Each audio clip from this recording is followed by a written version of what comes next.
Good morning बच्चों। आज हमारा टॉपिक रहेगा जैवीय कारक अर्थात बायोटिक फैक्टर्स। हम देखते हैं कि पृथ्वी में विभिन्न स्थानों पर अनेक जीवधारी रहते हैं, जैसे पौधे, जंतु, मनुष्य, सूक्ष्म जीव, विशालकाय जीव। तो ये सभी जीवधारी जैविक कारक के अंतर्गत आते हैं। जैविक कारकों का उनके चारों ओर के पर्यावरण से गहरा संबंध होता है। जैविक कारकों के अलावा कुछ अजैविक कारक मिलकर पारितंत्र को संतुलित करते हैं। तो आज हम जैविक कारकों के बारे में पढ़ेंगे। इसके अंतर्गत सबसे पहले देखते हैं कि किसी स्थान पर उगने वाली जो वनस्पति होती है तथा वहाँ पर जो जंतु पाए जाते हैं उनके बीच में किस तरह का पारस्परिक संबंध बनता है।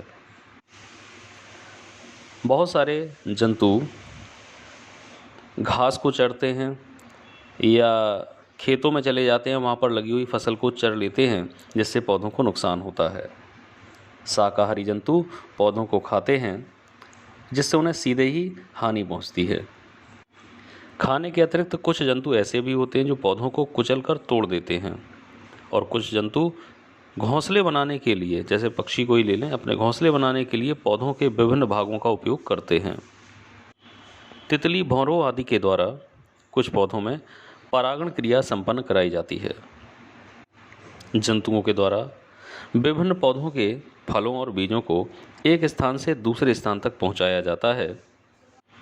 कुछ फल या बीज ऐसे भी होते हैं जो जंतुओं के शरीर के बालों में उलझकर एक स्थान से दूसरे स्थान तक पहुंचते हैं, जैसे जैंथियम।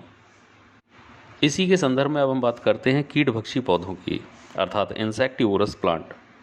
कीटभक्षी पौधे उन स्थानों पर उगते हैं जहां मृदा में नाइट्रोजन की कमी होती है, और नाइट्रोजन की कमी को पूरा करने के लिए ये कीटों को पकड़कर उनको पचा लेते हैं और उनके शरीर से नाइट्रोजन को एब्जॉर्ब कर लेते हैं, जैसे नेपेंथीज, जिसे हम घटपर्णी के नाम से भी जानते हैं।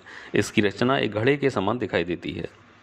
यूट्रिकुलेरिया अर्थात ब्लैडरवर्ट, डायोनिया अर्थात वीनस फ्लाई ट्रैप तथा ड्रोसेरा, जिसे हम सनड्यू प्लांट के नाम से भी जानते हैं। कुछ पौधों जैसे जामुन, आम, लीची आदि में चींटियां रहने लगती हैं। बदले में चींटियां इन पौधों की अन्य जंतुओं से सुरक्षा करती हैं। इस संबंध को चींटी रागिता अर्थात मर्मेकोफिली कहा जाता है। अब हम समझेंगे दूसरा संबंध, जैसे किसी स्थान पर उगने वाले पौधों में पारस्परिक संबंध। एक ही स्थान पर जितने भी पौधे उग रहे हैं उन पौधों के बीच में क्या संबंध है। एक समुदाय में रहने वाले जितने भी पौधे होते हैं वो संगठनात्मक रूप से या प्रजनन के लिए या अन्य कारणों से एक दूसरे पर प्रभाव डालते हैं। बड़े पेड़ छोटे पौधों पर पड़ने वाले सूर्य के प्रकाश को कम कर देते हैं, किंतु तेज हवा में और अधिक तापमान में ये उनकी सुरक्षा भी करते हैं। विभिन्न पौधों के बीच भोजन, खनिज पदार्थ, जल आदि के लिए स्पर्धा चलती रहती है, अर्थात कंपटीशन चलता रहता है। पौधों के बीच जो संबंध बनते हैं उनके आधार पर हमें कई उदाहरण देखने को मिलते हैं, जैसे कंठलता, अधिपादप, परजीवी, मृतोपजीवी, सहजीवी आदि के उदाहरण। तो सबसे पहले समझते हैं कंठलता। कंठलताएं ऐसे पौधे होते हैं जो सूर्य के प्रकाश को प्राप्त करने के लिए ऊंचे ऊंचे वृक्षों पर लिपट जाते हैं और उनका सहारा लेकर उनके ऊपर चढ़ जाते हैं।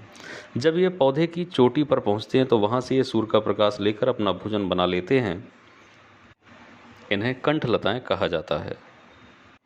दूसरी कैटेगरी के पौधे होते हैं अधिपादप अर्थात एपीफाइट्स।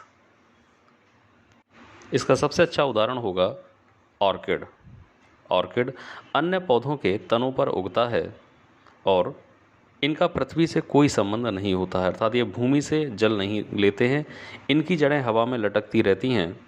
इन जड़ों में वेलामैन ऊतक पाए जाते हैं जो वायु की नमी से जल को अवशोषित कर लेते हैं। साथ ही साथ ये अपना भोजन स्वयं बनाते हैं, अर्थात ये स्वपोषी होते हैं। केवल स्थान के लिए अन्य पौधों के शाखाओं पर उगते हैं।